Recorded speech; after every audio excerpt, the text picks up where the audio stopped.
And what have we got today? Everything in the kitchen sink. We've got a love story. We've got a wedding.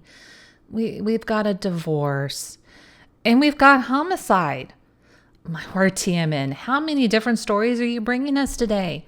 Oh, just one story. This is all about one couple. A Chilean teenage girl and a former Yale quarterback. Grab your popcorn.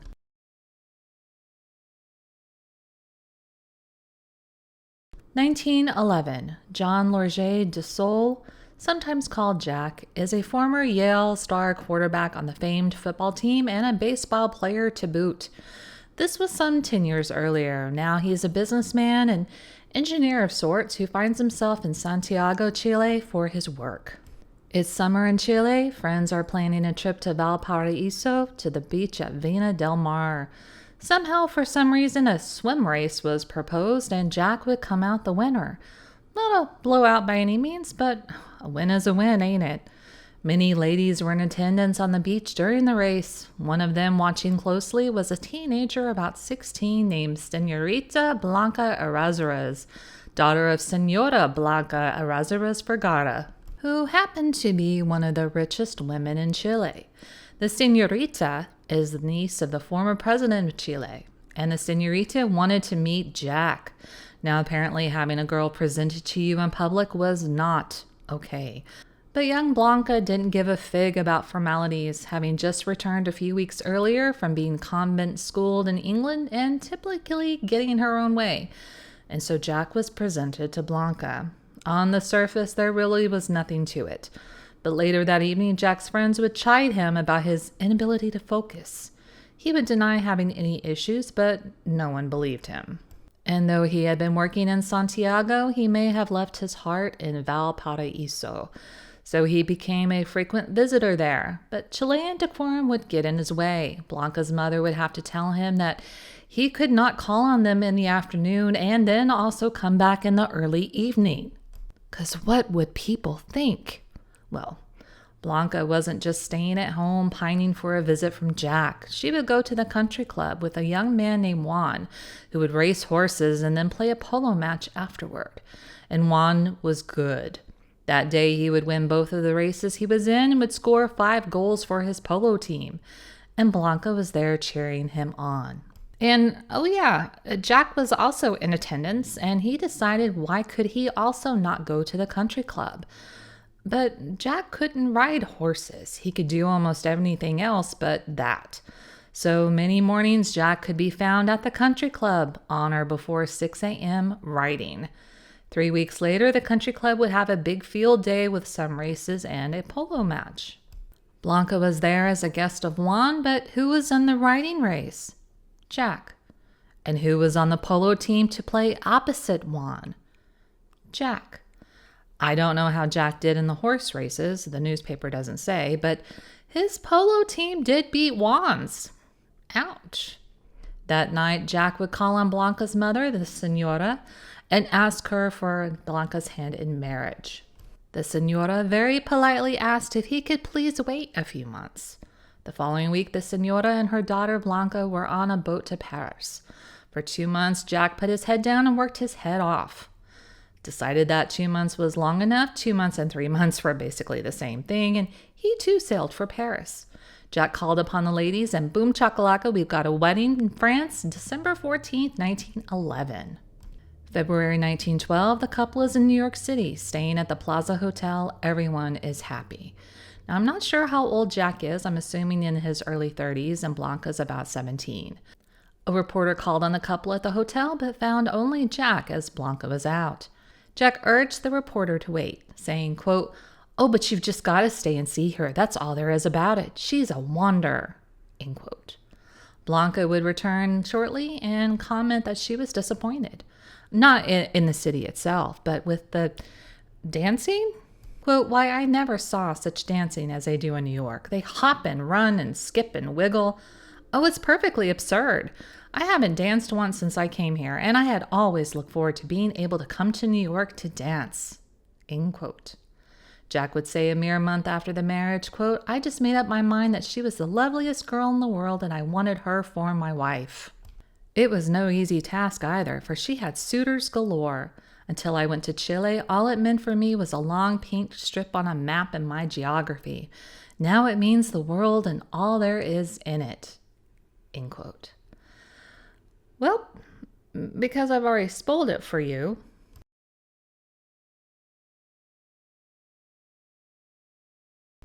it's now July 1916, a little over 4 years after their marriage. Jack is the organizer of the College Men's Democratic Club and was President Wilson's nominee as minister to Uruguay, though he would never take the post. After college, he had also coached the University of Virginia football team. While living in New York City, he was in the real estate business. And he's being sued for divorce by his wife, Blanca. The complaint made by Blanca is currently under seal. Shoot. But apparently she listed 2 women in her complaint. Standardly, this is insinuating that Jack had some sort of dalliance or dalliances with 2 women. One of them is rumored to be a member of the Ziegfeld Midnight Frolic. The other is also rumored to be a dancer. Lusting after dancers when you're married to a rich heiress? What would Jack think about this turn of events? Quote, "It is a most unfortunate affair." End quote. Indeed. And what further complicates things greatly, as you'll see as we continue, is that the couple have a son. About 2 or 3 years old, born in 1913. The child's name is Jackdesaulles Jr. His godfather? None other than Charles Schwab. All parties are in New York for the upcoming trial. It's now September 1916. Jack has filed a denial of the claims. Apparently, one of the women named as a co-respondent, in other words, a problematic lady, was Joan Sawyer, a dancing. You know how Blanca didn't like New York dancing? Well, Joan is quite a famous New York dancer. Known for being an expert in the modern dances. Known for having danced with the Rudolph Valentino, who I have an absurd crush on. May 1917. Well, the divorce was granted. But when you have a child, divorces can get mighty messy, particularly if a member of the couple wants to take the child back to her homeland and also to London. Blanca was granted $300 per month for alimony for as long as she did not remarry, but she wanted the child full-time. She wanted to be able to take the child out of the U.S. The answer would be no. Blanca signed off on a stipulation as part of the divorce agreement that she agreed to not go back home to Chile or to London with her son until England is at peace. I'm assuming this is related to World War I. She's like, dudes, I have a lot of money. I can just charter my own ship if I can be with my child. But under this stipulation, which she signed off on, she can't do that, and she has to stay in the U.S. Jack will have custody of their son for 5 months of the year, and she will have him for 7 months. She would say, quote, "It is an extremely painful situation in which to be placed. I must either give up my child and let him remain here, or give up my mother and my friends in Chile. I have but few friends here, and my mother is aged and anxious to see my son. If my application is denied, I am certain it will impair my health." End quote. It's a few months later, and things have, escalated a bit.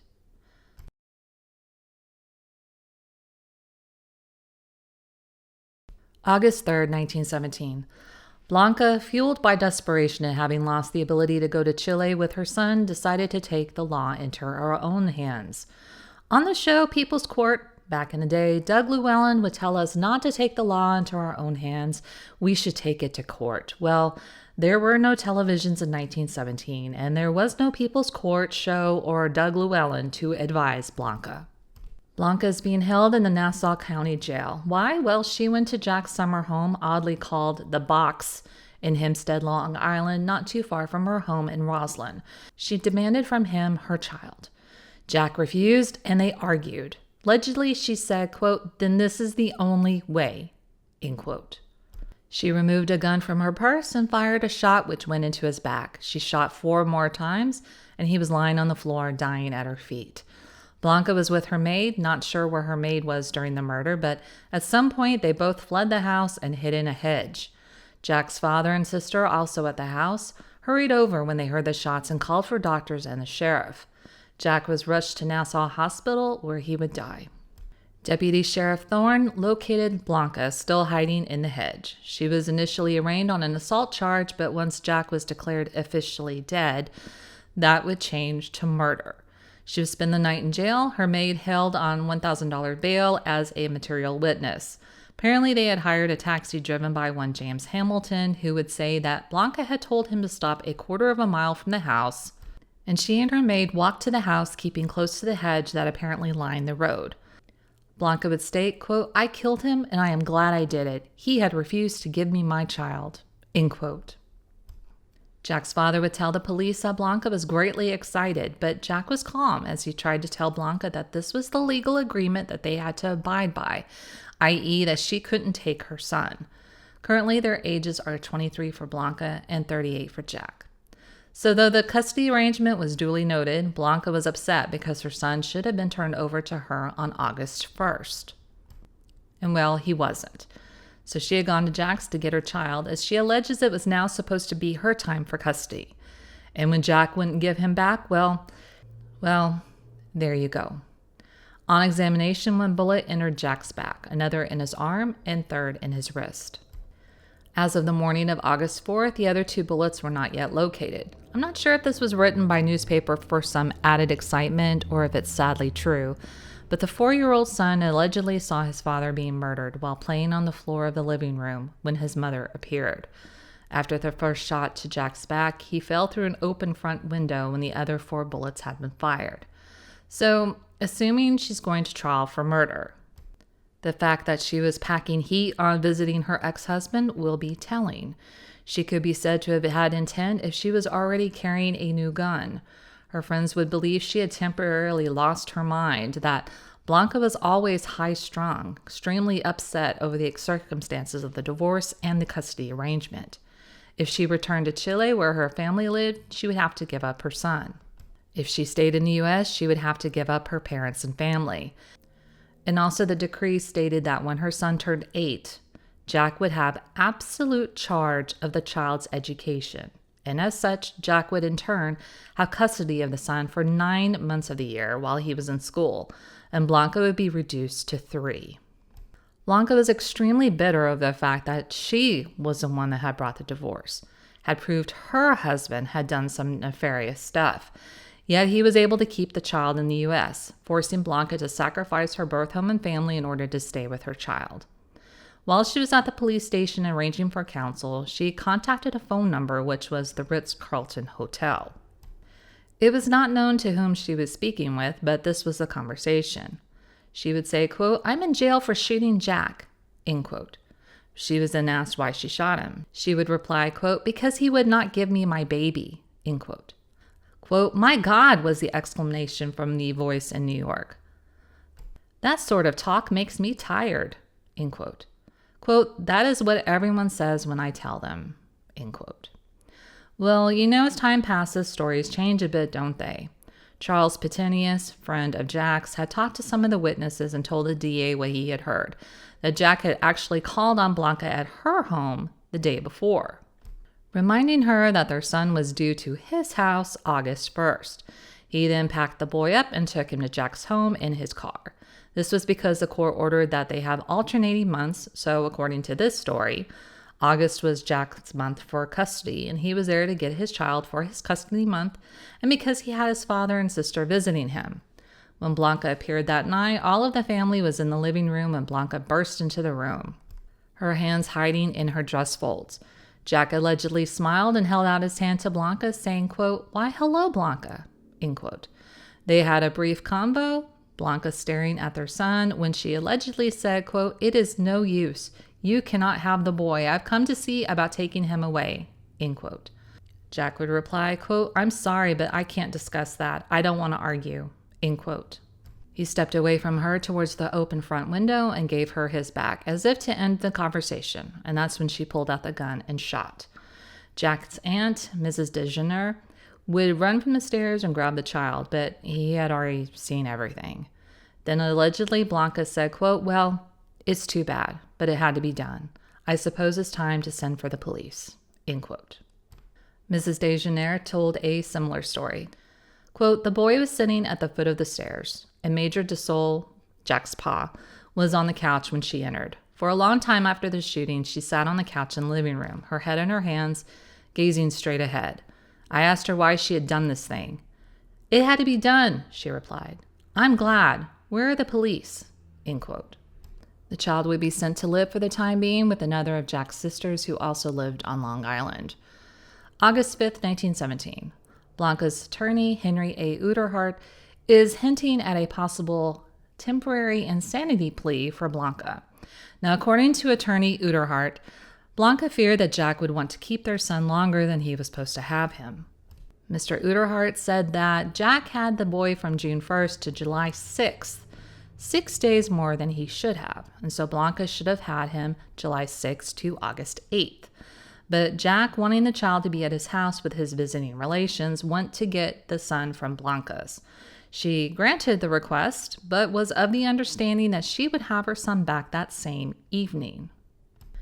8 p.m., and her son was not returned, and brooding over this drove her a bit mad, and that's when she went to his house and did some stuff. Why was she carrying a gun? Well, according to attorney Leon Prince, who had helped Blanca with civil issues, believes that because she was going on a long and lonely ride at night, she wanted the weapon for protection. Blanca in the Mineola prison is showing no signs of remorse.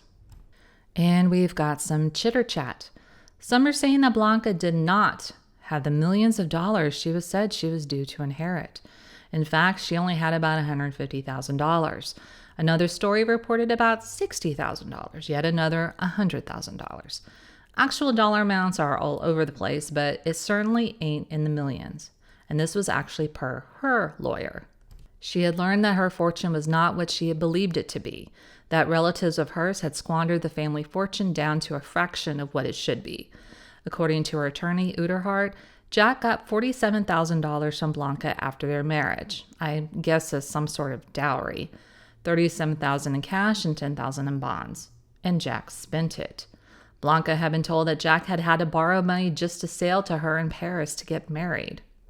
It's insinuated, knowing that she didn't have a bumper crop of dough, that he instead began to go with other women and act cruelly to his wife in front of the servants. She claims he used her money to entertain other women.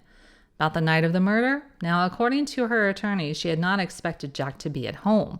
She had believed him to be at his club, dining per his butler when she rang the house. She went to the house then so she could take the child, trying to get there before Jack did. I now see why people use bulletin boards, string, and push pins to map out stories because, good night, I am already lost. While Blanca sits in prison awaiting trial, she wants to see her son. Quote, "I want my boy, that's all," end quote. Blanca allegedly fears that her ex's family, currently caring for the child, will, quote, "poison the mind of the child against its mother," end quote. Blanca told her attorney that while Jack had custody, the controversy over the child's custody had widened the divide between the parents. Her fear that her son would be taken away or that Jack would influence his son against her. Now, instead of distrusting Jack, she distrusts his family. She would claim that after marriage, and when they were in the U.S., that he had sent her to live with his parents in South Bethlehem, Pennsylvania, because he was busy in New York working as an assistant to Woodrow Wilson's campaign manager. When he would come and visit, he'd pick up some money from his wife. She would find receipts in his pockets showing that he had been purchasing women's clothing. He would claim he paid it off for a friend. Easter 1916, her son had gone automobiling with his dad. When he returned, he told his mother, quote, "Mama, Daddy took a lady riding with us," end quote. Quote, "Did he, dear? Who was it?"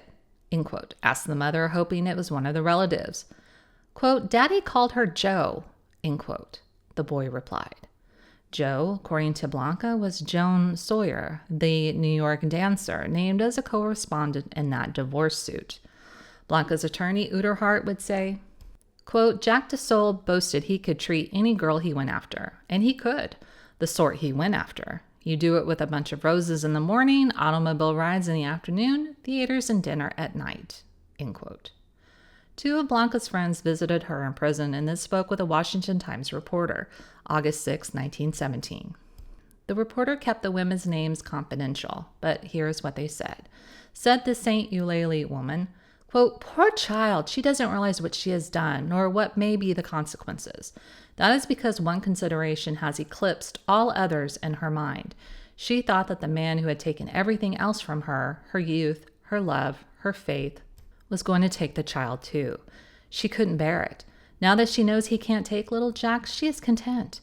Even though she may not have the little boy herself for a time, she is enjoying a strange, deep content that her husband can't take him from her. You are not Latin, and you cannot understand. No Anglo-Saxon woman can understand what motherhood means to the women of the South. You have your clubs and careers and charities, even your flirtations. They have only their children.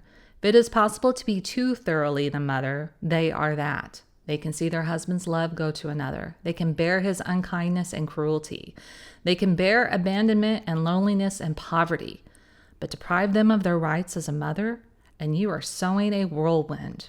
The Latin woman regards her motherhood as her one inalienable right. She knows now that she has lost his interest, as well as his love, when she had been married but 2 months. Secret of this will come out, and I do not hesitate to tell it now for her sake. I want the public to know how she suffered that it may forgive, as law will forgive, her act. Child as she was restless and unhappy. She felt that all was not right, but she did not know what was wrong. Remember that she was convent bred and was hardly out of the convent when she met this picturesque, likable man and married him. After she had been married 2 years to the man she had thought a hero, she went to South America for a visit. He did not go to the boat to see her off. She wondered and grieved about it. On the journey, a maid in the family said, "Mrs. desaulles, I cannot see you worry this way about one who is unworthy." The girl wife learned that she had had a succession of rivals after she had been married 2 months. When she returned from her visit to Chile, she talked with him about it. She could tell from the way he answered. It was true. At 19, her life was crushed. She left him and lived in another apartment. Gradually, she learned the truth. Mr. desaulles, living in Chile, had been impressed by the beauty of their clothes and the splendor of the entertainment she and her family gave, and thought that they were much wealthier than they were. And he expected that Blanca would have a large fortune in her own right when she became 18. Learning after her marriage that this was not true, what love he had cooled. The child's mother turned to little Jack, their son, to mend her broken heart. Her devotion to him was beautiful and pathetic. When she secured her divorce, she expected that she, as the innocent party, would have custody of the child. But the law turned strange corners, allowed her the charge of the little one for 7 months. That was a shock to her. She could not understand. I believe that as she sat alone in the house that night, brooding over her loneliness, fearing that little Jack might never come back, the jungle mother awoke in her. I think she obeyed an impulse deeper than she knew when she started on that night drive that ended in the tragedy." End quote. This is what the other woman told the reporter. Quote, "Mrs. desaulles is so comfortable and contented that I can't pity her. She is so nicely settled in the jail. They have given her a nice room that looks out on the garden. She has her own things about her. She's wearing her pretty frocks, and I can imagine her being at home. I have known her always. I know all about her. But she has surprised even me by the way she takes this. She's done what she wanted to do and thinks she did right. She thinks everybody else will think so. She's making her plans for what she will do when she is free in 3 months. She intends to travel. She talks about little Jack, but she isn't worried about him. She knows he is in good hands with his grandmother.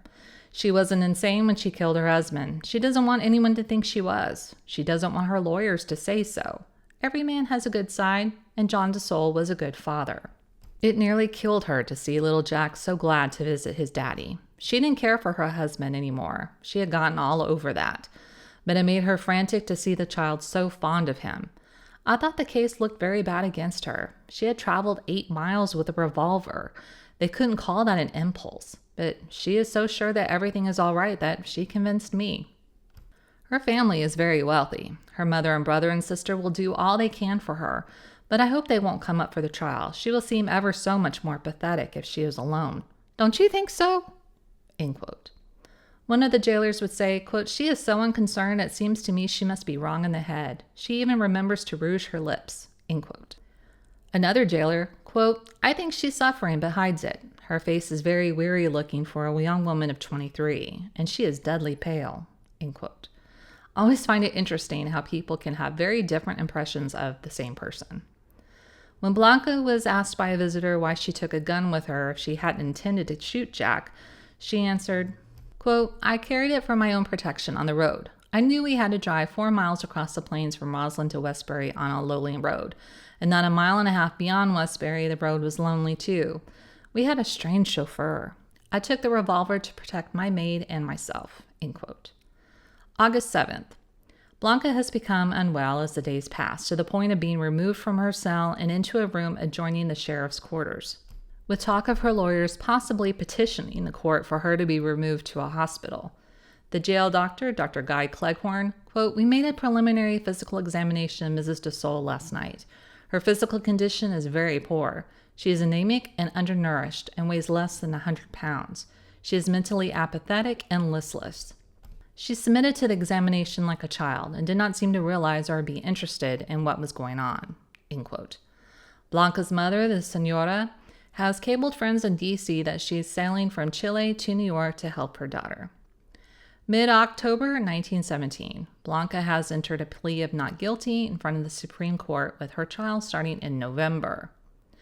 Mid-November 1917, trial is due to begin. Justice Davis Manning has stated that attendance will be limited to the actual seating capacity of the courtroom, i.e. no one standing about, and that no lunch parties or knitting will be permitted. Lots of speculation about what we're about to hear in the trial as a jury is being chosen. Now remember, we're still in the era of women not being allowed on juries, so we have an all-male jury. Also speculated is that the defense for Blanca will go for a plea of dementia materna, so I guess like temporary insanity defense, but leaning on the fact that her child was involved. According to the newspaper, this is a new defense being used, one that I hadn't heard of. Also, Blanca continues to appear unmoved, but very frail and pale and unwell while in court. She will also be allowed a visit with her son, ordered by the judge at the request of her physician. Also unwell is Blanca's mother, who had a bit of a collapse in court, seeing her daughter there and hearing a discussion with potential jurors about their feeling on capital punishment. I wish I could report to you everything that's happened or will be happening, but it's a lot. I'll try to curb it down to more important items. November 22nd. Jack's valet, Julius Hadamek, was called to the stand for the prosecution. During cross-examination by Uderhart, quote, "When you told Mrs. DeSaulles that her husband was not at home, what did she ask you over the telephone that night?" End quote. Quote, "She asked if Jack was there." End quote. Quote, "And by Jack, you inferred that she meant her son." End quote. The witness was asked. Quote, "Yes." End quote. He replied. Quote, "What was the first question Mrs. DeSaulles asked when she entered her former husband's home that night?" End quote. Quote, "She wanted to know the meaning of Jack being kept away from her for so long." End quote. Quote, "And what was the last you heard her say to him before you heard the 5 shots?" End quote. Quote, "She said, 'I want him.'" End quote. Quote, "What did DeSaulles say to that?" End quote. Quote, "He said, 'No, no.'" End quote. Quote, "Then you heard the shots?" "Yes." November 26th. Blanca took the stand to tell her story. Some letters from her to Jack were also read. Quote, "Darling Dada, I know you will excuse me for writing in pencil, but somehow it seems cooler to do so than indecipherable ink. I hope that you are feeling better, precious, and you have not tired yourself too much. The heat here yesterday and today has been appalling, and will tell you they saw me yesterday at the tea Mrs. Johnston gave the Brazilians. Mrs. Johnston sent the car for me. I missed you very much. I felt so lonely now, I don't know what to do. Could you find out from someone of some cool little place with no mosquitoes and nice drives where I could take you in a buggy? Darling, don't wish to complain because you are already having such a hard time, but precious, I'm afraid this heat will really make me sick. And Dada, dear, I'm doing my best. Take care of yourself, darling, and may God grant you success. Love and a kiss. Your devoted wife, Dada Girl."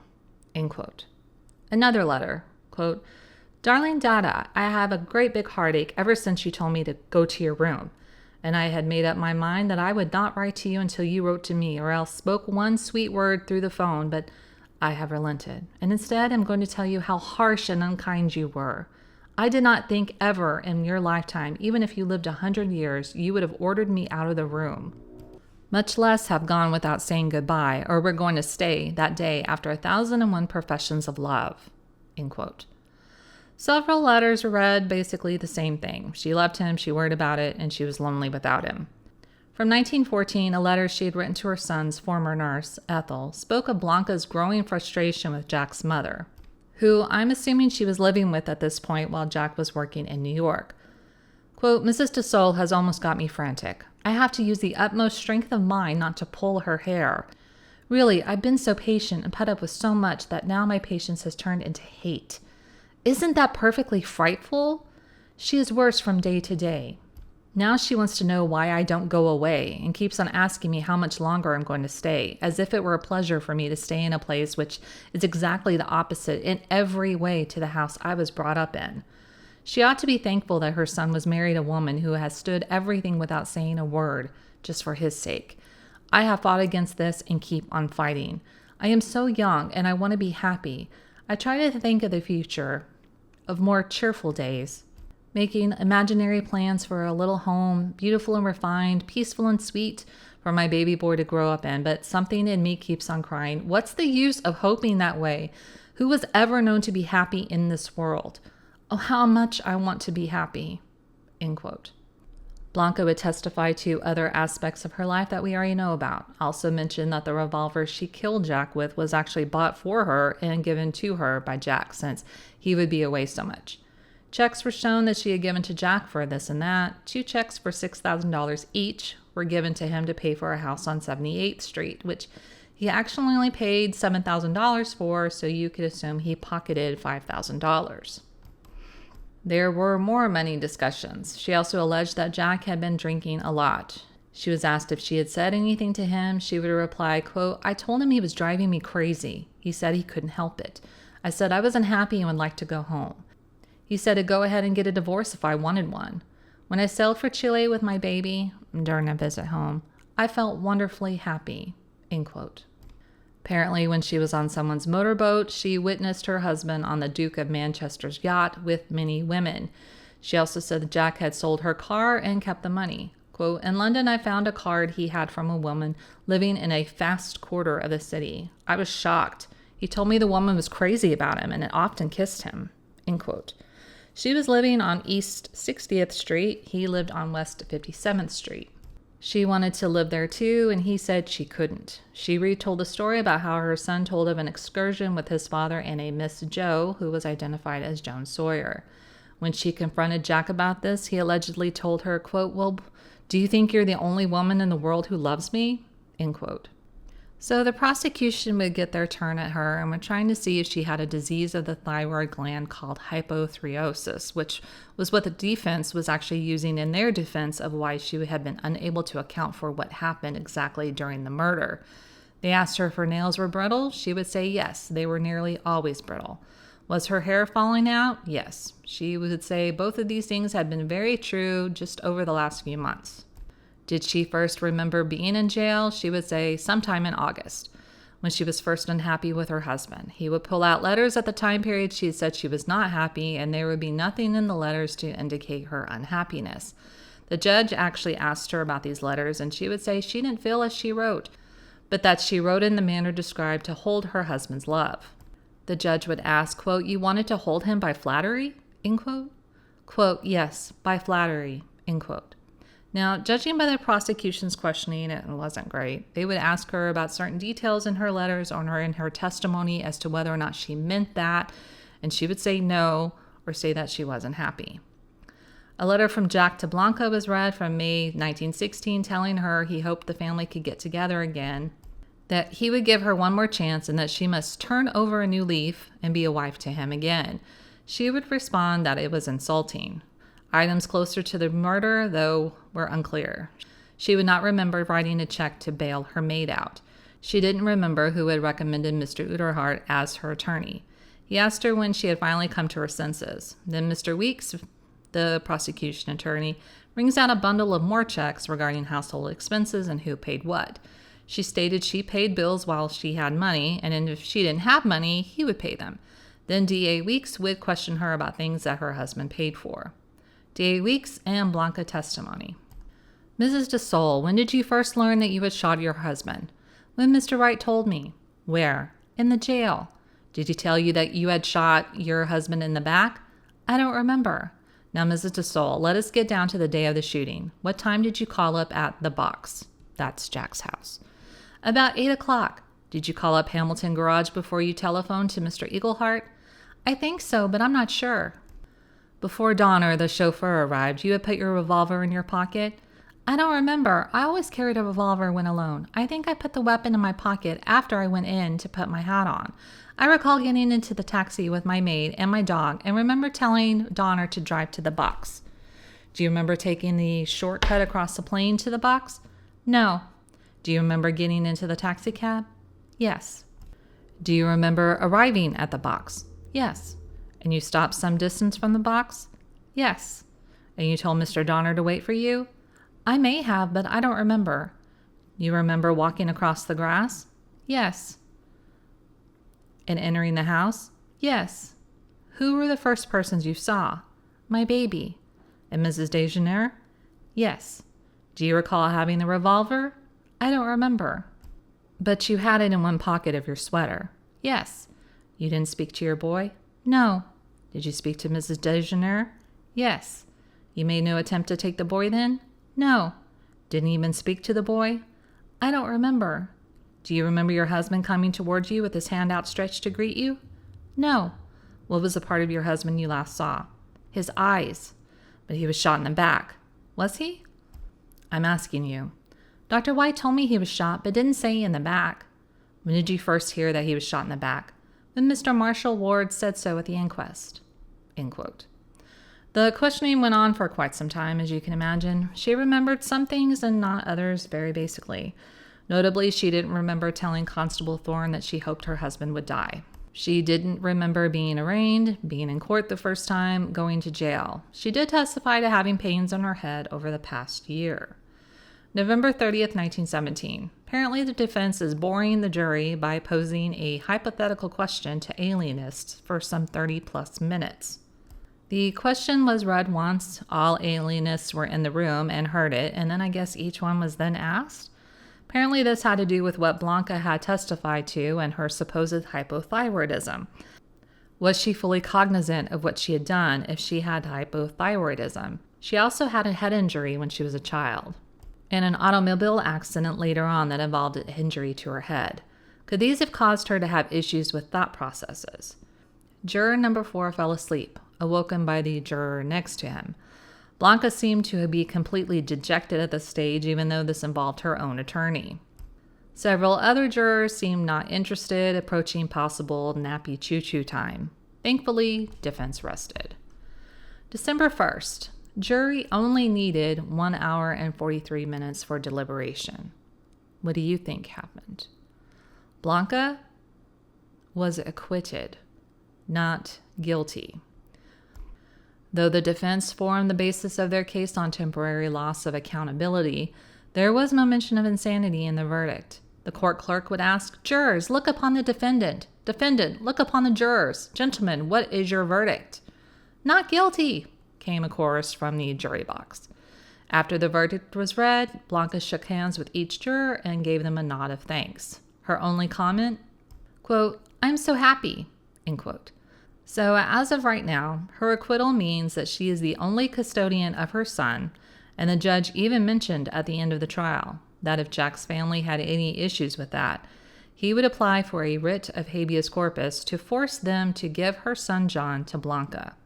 Once everything is in the clear, she has plans to take her son to Chile. Blanca's mother has been very ill from a nervous condition and was not at the trial for several days. Her son William, Blanca's brother, is with her at her bedside. Blanca's sister, Amalia, was at the verdict reading. December 24th, 1917. Jack's father, who had been there when his son was killed, passed away from an illness he had had for some time.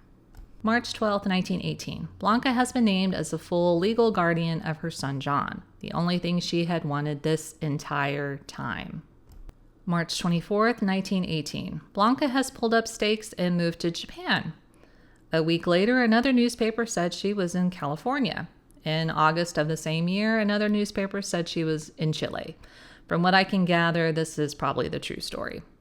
The murder house of DeSaulles, again oddly called the Box, has been sold under foreclosure. January 1919. Blanca has dropped her married last name and has gone back to her maiden name of Blancaerazzuriz. December 1919, as we've heard, Blanca didn't quite have the inheritance people thought she had, but if anyone thought she was going to get something out of murdering Jack, well, no, because he was so in debt at the time of his death that what money he did have has not taken care of all of his debts. His son will not inherit anything from his father because there is nothing to inherit. It's a couple of years later in 1921, and Blanca has married again to a Fernando Wilson, a Chilean. May 1922. Now, in an odd coincidence, which I find more and more as I do these older stories, quite some time ago, I did a story about actress Peggy Joyce, who loved love and liked to get married. At one point, she had some sort of flirtation or something or other with a young Chilean named Will Erazzuriz, who would end his own life while staying in the same hotel as Peggy. Well, horribly, that was Blanca's brother. Now, I really didn't find anything more about Blanca after this, and I normally don't scour into the children's lives. They've been through enough. I'm just assuming her life stayed quiet, and most likely she probably stayed in Chile. So what did you think of the story? What do you think of the verdict? Was she not guilty because she was a woman and the all-male jury didn't want to put a woman with a son to death? Or did they truly feel she had lost her marbles a bit and didn't really realize what she was doing because she was so angry? Or she knew what she was doing and the jury felt she had legit reasons. Anywho, see you next week. Please like and subscribe. Thanks.